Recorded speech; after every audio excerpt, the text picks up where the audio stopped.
விநாயகன் 57 மாண்புமிகு உறுப்பினர் எம் ராஜமுத்து மாண்புமிகு வணிக வரி மற்றும் பத்திரப்பதிவுத்துறை அமைச்சர்.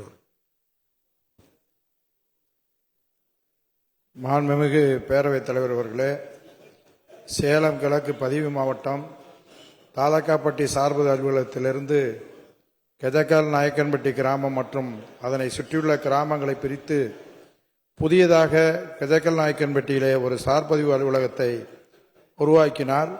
தாதகாப்பட்டி சார்பதிவு அலுவலகத்திலிருந்து சுமார் 95% வருவாய் இழப்பு ஏற்படும் என்பதால் தாதகாப்பட்டி சார்பதிவு அலுவலகத்தை இரண்டாக பிரித்து புதிய சார்பதிவு அலுவலகம் அமைக்கும் நிலை எழவில்லை என்பதனை மாண்புமிகு உறுப்பினருக்கு தெரிவித்துக் கொள்கிறேன்.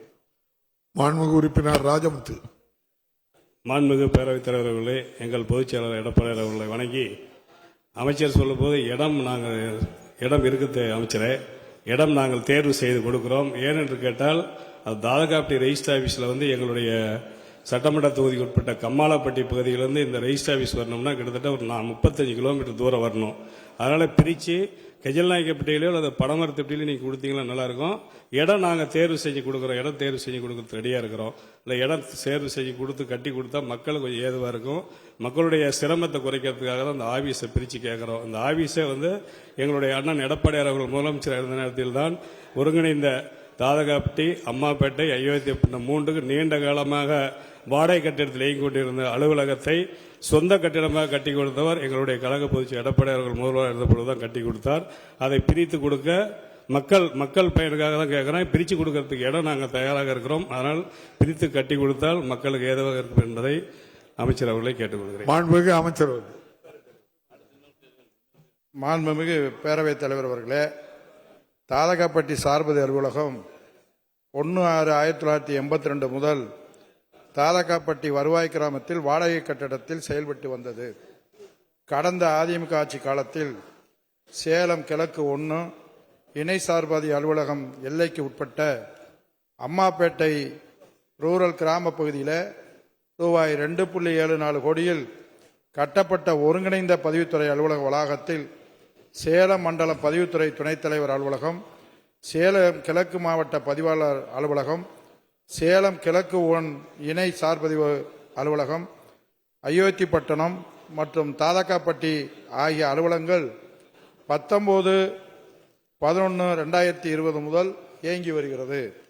பொதுமக்களின் வசதிக்காக மாநகரினுடைய மையப்பகுதியில் செயல்பட வேண்டிய பதிவுத்துறை துணைத் தலைவர் அலுவலகம் மற்றும் சேலம் கிழக்கு மாவட்ட பதிவு அலுவலகம் ஆகியவை மாநகருக்கு ஒதுக்குப்புறமான மலை அடிவாரத்தில் செயல்படுவதோடு அயோத்தியா பட்டணம் மற்றும் தாதகாப்பட்டி ஆகிய அலுவலகங்கள் அவற்றின் எல்கைக்கு உட்பட்ட பகுதியில் இல்லாமல் சேலம் கிழக்கு 1 இணை சார்பதிவு அலுவலகம் எல்லைக்கு உட்பட்ட பகுதியிலே இயங்கி வருகிறது. தற்போது அலுவலகம் உள்ள இடத்திலிருந்து தாதகாப்பட்டி வருவாய் கிராமத்திற்கு இடையே உள்ள தூரம் 12 கிலோமீட்டர் ஆகும். மேலும் தாதகாப்பட்டி வருவாய் கிராமத்திற்கும் கெஜக்கல் நாயக்கன்பட்டி வருவாய் கிராமத்திற்கு இடையே உள்ள தூரம் 5 கிலோமீட்டர் ஆகும்.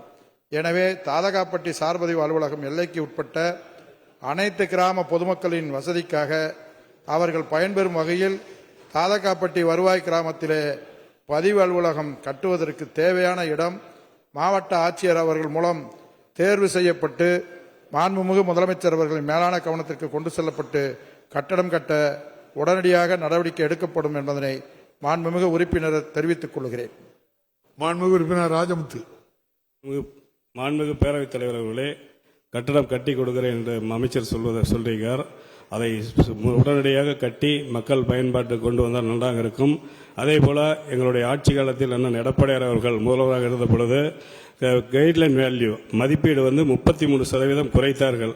மீண்டும் திமுக ஆட்சி ஏற்பட்ட பிறகு அந்த 33% அதெல்லாம் பதிவு பண்ண பதிவுத்துறை தான் அதுல கேள்வி இல்ல. இல்ல பதிவுத்துறை சம்பந்தமா தானே கேட்கலாம். இல்ல பதிவுத்துறை பேசுங்க, டிமாண்ட்ல பேசலாம். இதுல அலவுடு கிடையாது. கேள்வி வேற எதுவும் உங்களுக்கு வேணும்னா சொல்லுங்க. அலுவலகம் கட்டடம் எதையாவது கேளுங்க. கேட்ட தலைவரை நீங்க முதல் கேள்வி கேட்டே அமைச்சர் பதில் சொல்லுங்க. இல்ல கட்டணம் கேட்டாச்சு. இப்ப அது சம்பந்தமா இன்னொரு கேள்வி கேட்கலாம் இல்லைங்களா? அது சம்பந்தமா கேட்கணும்னு கட்டாயம் இல்லைங்க. நன்றி சொல்லிட்டு உட்கார்றா அவர் கட்டித்தாரன்னு சொல்லியாச்சு.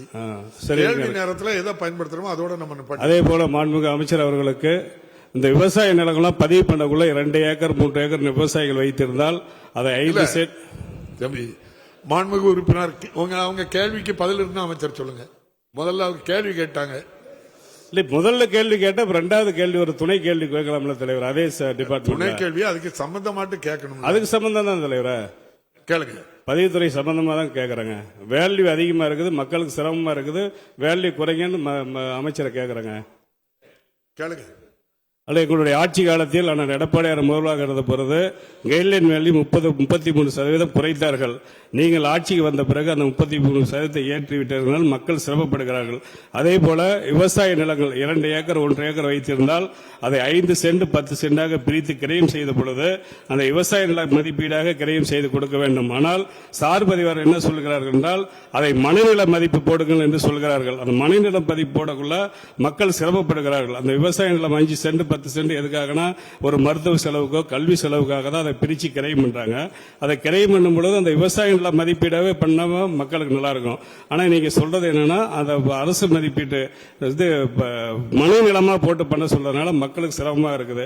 அதையும் குறைத்து தரும்படி அமைச்சர் அன்போடு மாண்புமிகு அமைச்சர். மாண்புமிகு பேரவைத் தலைவர் அவர்களே, விவசாய நிலத்தை பிரித்து பிளாட் போட முடியாது. அதெல்லாம் அப்ரூவ் பண்ணதுக்கு பின்னுக்க அந்த வழிகாட்டு மதிப்பீட்டுக்கு குறையில்லாமல் இருப்பதைத்தான் இப்போ அரசு செஞ்சிட்டு இருக்கு. நீங்கள் சொல்றது மாதிரி 33% குறைச்சதை தான் 2012 உள்ள வழிகாட்டு மதிப்பை தான் நம்ம நிர்ணயம் பண்ணியிருக்கிறோம்.